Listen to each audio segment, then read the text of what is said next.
ka-idol, mo so sila focus ko ang magulang diri sa babaw mga ka-idol.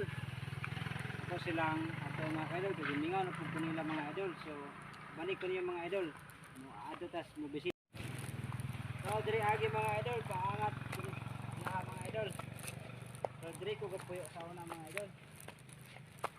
Yan, sound teman mga idol, wala ko dalang ihatag nila mga idol. So mga ka-idol, muna na nila ang balay mga ka-idol. Nabot na ta mga ka-idol, so ako lang